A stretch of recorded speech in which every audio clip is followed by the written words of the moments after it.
And you all thought I was done. We are looking at $25,000 MIT Oracle Max SHD super high definition audio interconnects. That's right, $25,000 XLRs will be inserted in that system right there.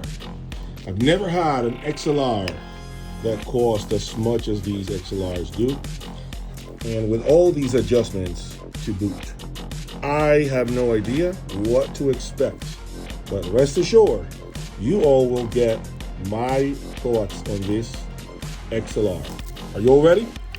If you are ready, this is when you hit the like button and subscribe to the channel. Peace.